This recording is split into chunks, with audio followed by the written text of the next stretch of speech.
Bonjour, je suis Jean-Robert Tipoka. Dans la présente capsule vidéo consacrée à la e-santé, l'Institut LPLCOP, à ma modeste personne, se propose de vous parler de l'objet et du champ de la e-santé.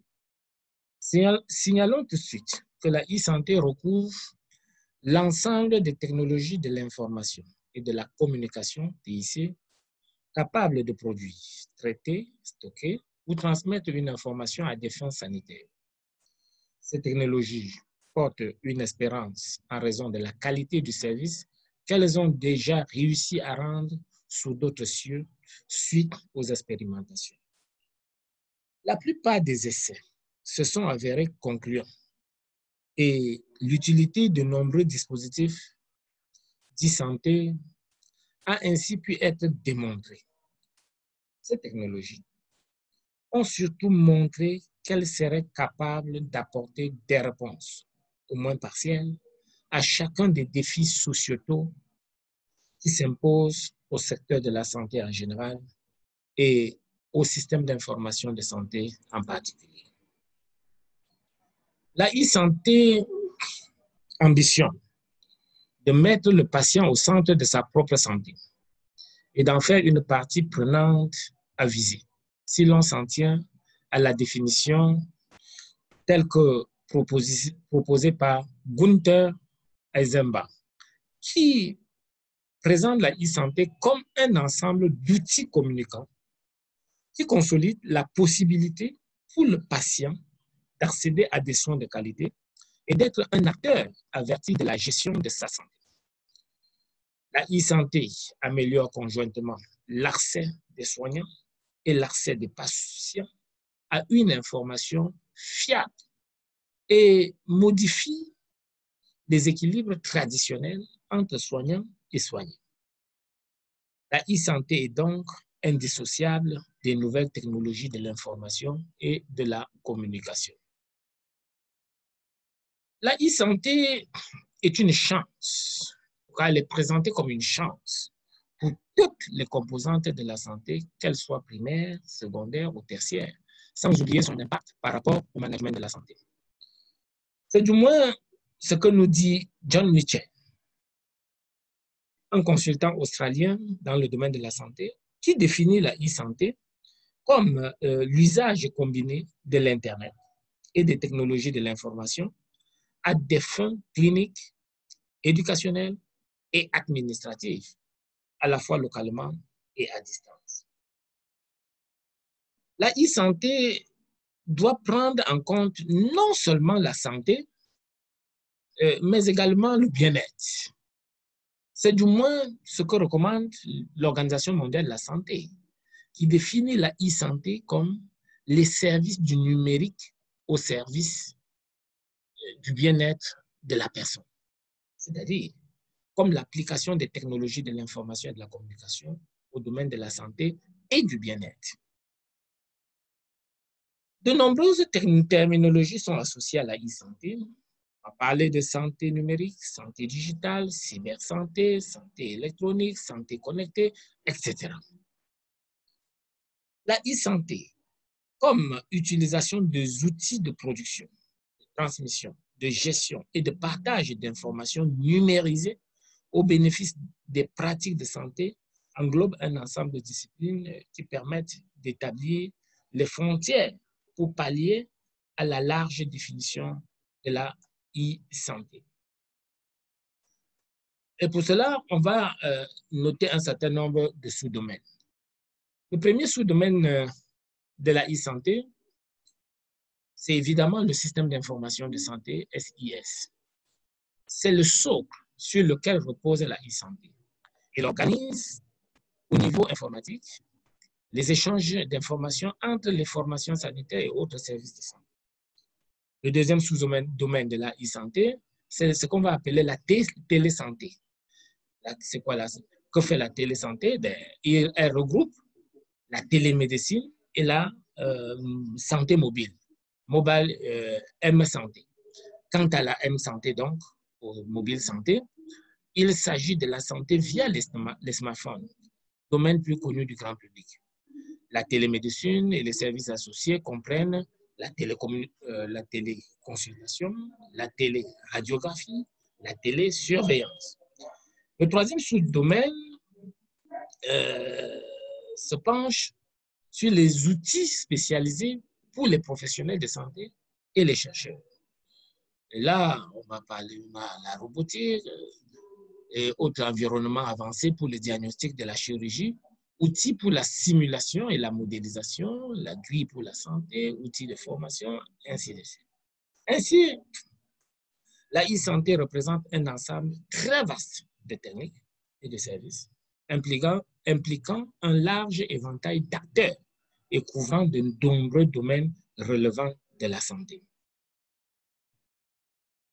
Voilà ce que j'avais à partager avec vous en ce qui concerne l'objet et les contours de la e-santé. Merci d'avoir pris la peine de me suivre. Et comme toujours, si vous avez des questions ou des préoccupations, n'hésitez pas à me les soumettre. Je me ferai toujours le plaisir d'y répondre dans le cadre de nos séminaires en présentiel ou par visioconférence. Tout en vous remerciant pour votre aimable attention, je vous invite à liker et partager cette vidéo si elle vous a plu et surtout à vous abonner à ma chaîne pour bénéficier des autres formations autour de la e-santé et même au-delà. Avant de terminer définitivement avec cette capsule vidéo, je vous invite à regarder, pour aller plus loin, les présentations suivantes relatives à l'objet et au périmètre de la e-santé.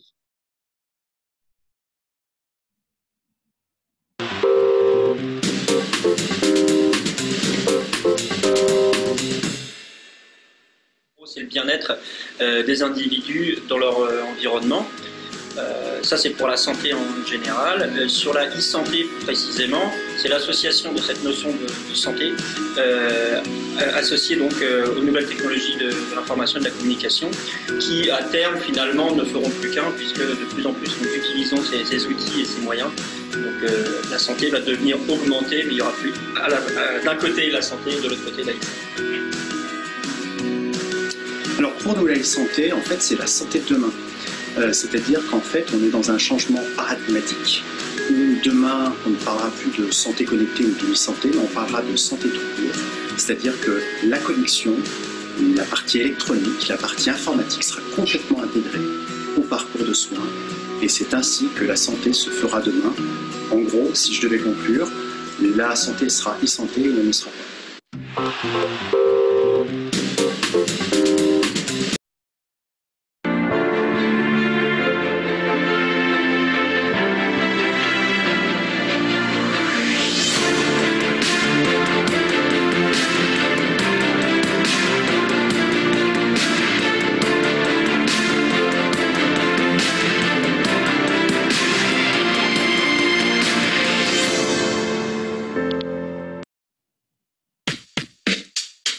You created a business. Now, create videos for your business, easily and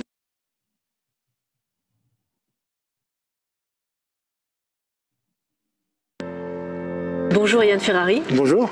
Merci de nous accorder cet entretien aujourd'hui à l'événement Biovision à Lyon. Alors vous êtes directeur de l'université d'été de la e-santé. Alors c'est un terme très vaste, mais qu'est-ce que la e-santé? Effectivement, la e-santé c'est quelque chose qui est très vaste, qui va englober vraiment des activités médicales qu'on appelle la télémédecine.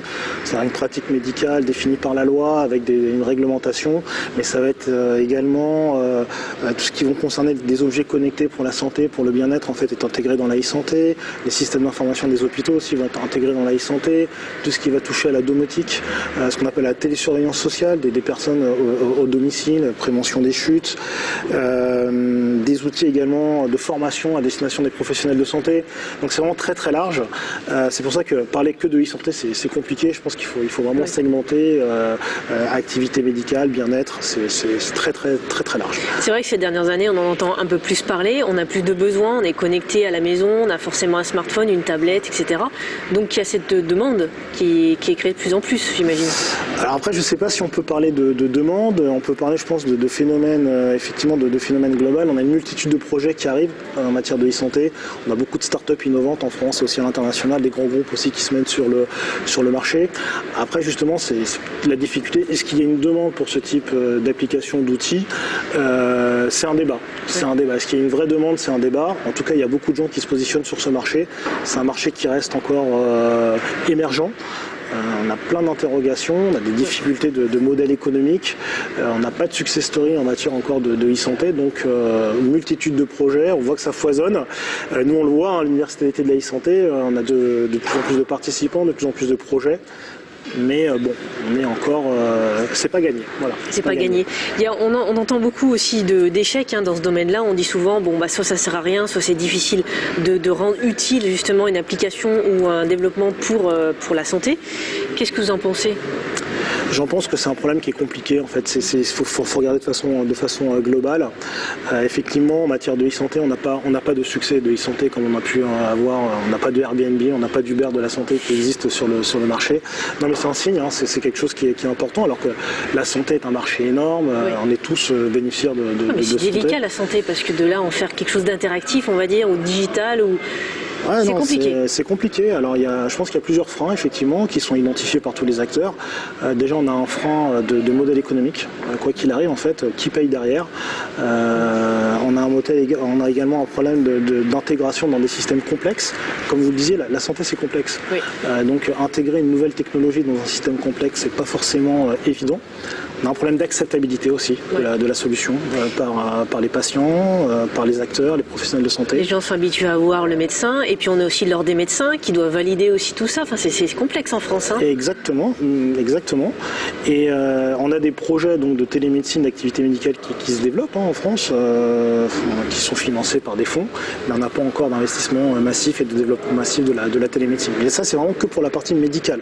On voit également que pour la partie bien-être, ou qui n'est pas forcément intégrée dans la partie médicale, on n'a pas non plus forcément de success story. Oui. Et là, on constate aussi qu'on a un problème, je pense, d'acceptabilité globale de la solution. Vous allez vous servir d'une application santé, d'activité physique, de nutrition. Qu'est-ce qu'on constate? C'est qu'au bout d'un mois, 2 mois, les gens souvent ils abandonnent. Ils sont lassés ou il n'y a pas une suite. Voilà, ils s'en servent pas. Qu'est-ce qu'on pourrait améliorer justement pour que cette e-santé rentre au quotidien? Alors, sur la partie médicale, on va dire vraiment médicale, je pense que vraiment la clé c'est le financement. C'est le financement derrière. C'est compliqué en fait d'intéresser par exemple un médecin à faire de la télémédecine s'il n'y a pas de rémunération. C'est normal. Je veux dire, c'est une activité, il travaille pour le faire s'il n'est pas rémunéré. Donc on commence à voir émerger des arrêtés qui prennent en charge justement des actes de télémédecine en fait sur des projets, sur insuffisance cardiaque, rénale, des patients aussi en EHPAD et atteints de maladies chroniques. Donc on voit des projets émergents et donc il faut un modèle économique pérenne si on veut que ça se développe. Donc ça c'est pour la partie médicale. Pour la partie en fait on va dire e-santé, bien-être, il faut trouver des outils en fait simples, accessibles et que vraiment l'utilisateur perçoit une plus-value. C'est facile à dire, oui. Il y a peu de gens qui ont réussi pour l'instant à le faire dans ce domaine-là, donc voilà. Et puis souvent dans ce qu'on cherche dans e-santé, c'est un complément, c'est comme la médecine alternative, c'est un complément de la médecine scientifique ou traditionnelle on pourrait dire, donc des fois c'est pas forcément facile d'identifier le public ou de répondre aux attentes. Ouais. Alors vous avez creusé quelque chose qui est intéressant, c'est identifier le public. Oui. Y a quand même un concept qui est intéressant quand on parle de e-santé, c'est à qui on s'adresse, les utilisateurs. Et déjà, en fait, ce qui est intéressant dans la e-santé, en fait, c'est les frontières, en fait, deviennent floues avec la e-santé. Et notamment, en fait, la frontière que moi j'appelle patient-consommateur. Qu'est-ce qu'on appelle un patient, qu'est-ce qu'on appelle un consommateur? Et c'est là en fait, est-ce que ça doit être intégré dans le système de santé? Donc là, ça serait vraiment une activité médicale, ou c'est un outil de consommation courant avec tout ce que ça peut engendrer. Donc ça, c'est la première question. Pour l'instant, c'est plus vu dans le côté consommation. En tout cas, de ce que je vois. Oui, voilà, vous allez avoir des outils, dommage, parce que ça devrait être des applications qui vont être plus considérées comme un gadget de consommation, mais quelque part, l'activité de télémédecine, c'est une vraie pratique médicale, avec un professionnel médical, vous devez respecter toute une série de règles. Mais il y a cette approche encore, c'est très réticent, en tout cas en France, nous on est en France. Voilà, exactement. Donc, alors, du coup, qu'est-ce que vous voudriez transmettre à nos internautes face caméra qui nous regardent aujourd'hui? La e-santé, c'est quelque chose qui est passionnant. C'est vraiment passionnant parce qu'au final, ça touche tout le monde. On est tous bénéficiaires un jour de soins de santé, de bien-être. Et ce qui est passionnant avec la e-santé, c'est qu'on en est au tout début. Je veux dire, on en a à la préhistoire. Moi, quand je parle en matière de santé, donc on va voir vers quoi on va aller, vers ce qui va être algorithme également, médecine intelligente. Tout ça sont des débats qui sont passionnants. Et ce qui est vraiment passionnant, en fait, c'est également de travailler sur toute cette notion d'acceptabilité d'outils par les patients, par les professionnels de santé. Donc on en est au tout début. Et d'ailleurs, en fait, on le voit, la e-santé, en fait, où est-ce qu'elle marche et où est-ce qu'elle a vraiment des applications concrètes, ça va être par exemple dans les pays émergents. Dans des pays, en fait, au final, il y a